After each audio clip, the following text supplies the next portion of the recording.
Hey, yo, so I got a question for you. A legit, serious question. Was Universe 7 thinking during the Tournament of Power? You mean to tell me that the same universe that has Goku, Vegeta, Gohan, Android 17 and 18, Frieza, all of them got together, they looked around and they said, yeah, you guys, let's bring in Master Roshi, Krillin, and Tien too. Three human martial artists, not androids, not gods, not aliens, humans. At this point in Dragon Ball, these guys realistically should not even be able to look at Beerus without fainting from the pressure. But yet somehow they were fighting warriors from entirely different universes. And a lot of this shit made absolutely no sense. Now, to be fair, the Tournament of Power was not about raw strength alone. This was not, hey, who can destroy the biggest mountain?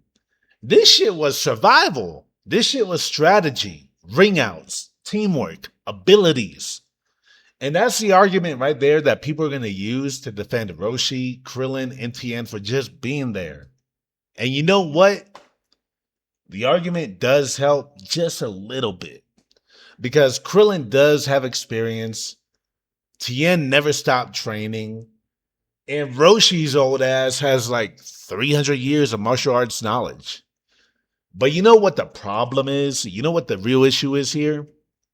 The issue is that Dragon Ball Super pushed things way too far. Because once you introduce enemies who can go toe to toe with Super Saiyan Blue, humans should not even be on the fucking battlefield. They should be on the sidelines spectating shit. Because the power scaling did get ridiculous, yo. You're telling me that fucking Tien can survive attacks from Jiren? Nah. Muten Roshi, the same Roshi who was irrelevant for almost all of Dragon Ball Z, suddenly became one of Universe 7's selected fighters.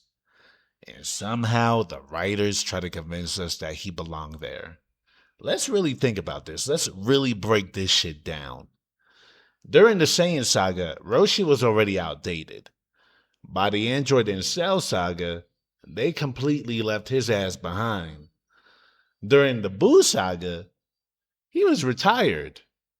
But yet the writers for Dragon Ball Super suddenly decided, yeah, this old man can kick some ass. Let's make him fight universe level opponents now. Like, really? I can't hate on him completely because, I do got to give credit where it's due.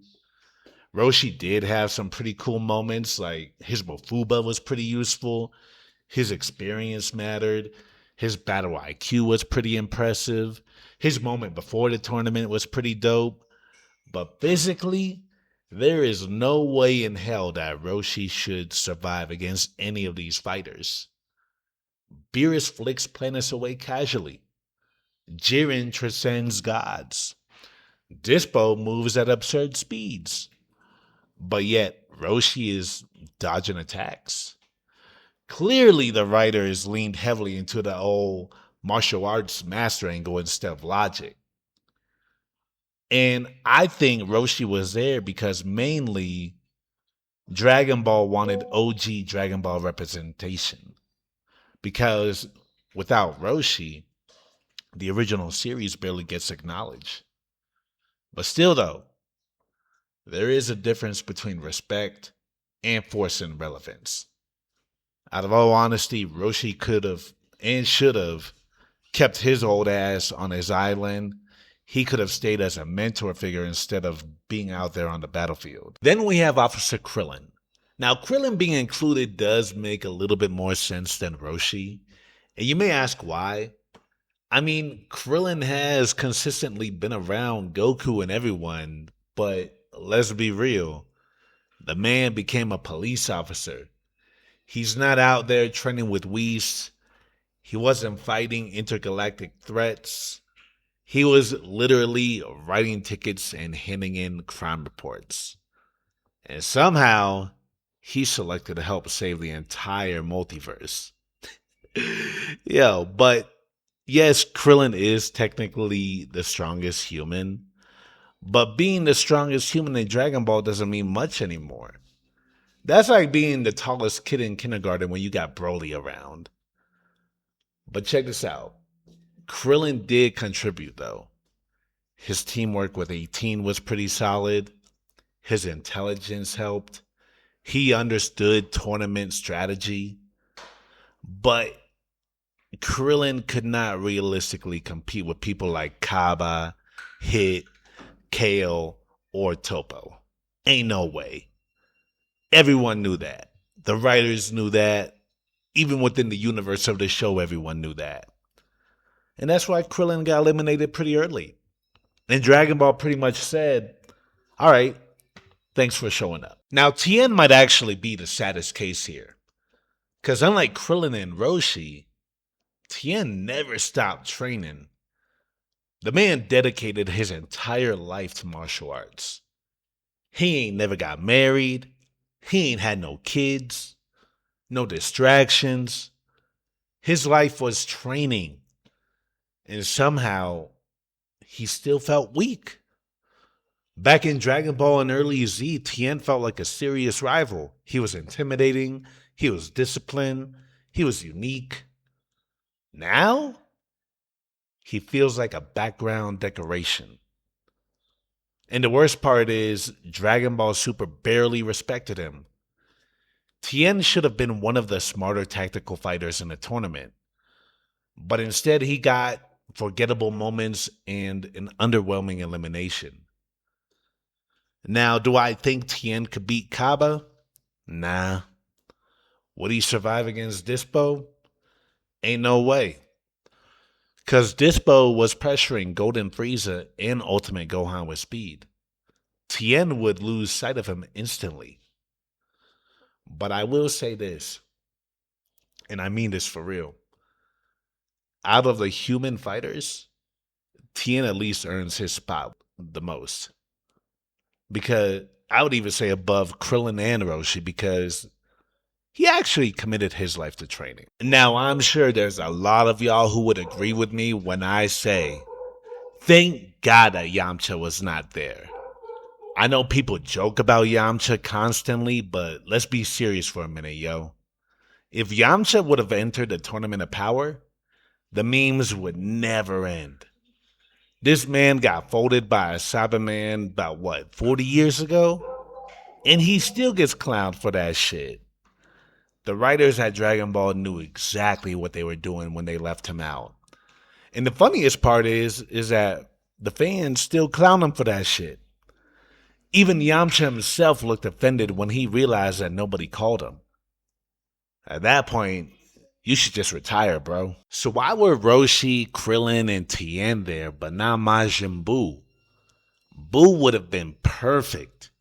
He got his infinite stamina, magic abilities, healing powers, absorption, stretching. The man can regenerate. Imagine enemies trying to throw him out. Buu would just literally turn his body into gum and bounce back. And remember, he even absorbed Gotenks, Piccolo, Ultimate Gohan. His abilities are absurd. So what happened? I mean, the writers wrote him out with the oldest excuse in anime history. Oh, he fell asleep. Come on, yo. That was clearly the writers saying Buu was too difficult to balance. Because realistically, Buu would have been way more useful than Krillin, Tien, and fucking Roshi. At the end of the day, Roshi, Krillin, and Tien were included for two main reasons: legacy and nostalgia. The Tournament of Power was Dragon Ball celebrating its entire history. You had Frieza representing the villains. You had Android 17 representing the Android arc. You had Gohan representing Z. Roshi was representing OG Dragon Ball. Tien and Krillin representing the classic martial artist era. It was less about perfect power scaling and more about giving longtime fans dope-ass moments. And that's probably why people still accept it. Because even if it didn't always make sense, seeing Roshi fight was pretty dope. Seeing Krillin contribute was nostalgic, and seeing Tien still trying was respectable. The execution wasn't perfect, but there was some emotional value that carried it. But what do you think? Were Roshi, Krillin, and Tien actually necessary for the Tournament of Power? Or should Universe 7 have built a completely different team? And if you were making a roster, who would replace them? Boo, Future Trunks, Goten and Trunks, Android 16 somehow, maybe some rebuilt version? Let me know in the comments. Hit me up in the comments. If you enjoyed this video, make sure you hit that like button, subscribe, share the video, turn on the notifications so you don't miss an upload. Y'all be good. Y'all stay safe. I'll see y'all in the next one. Peace.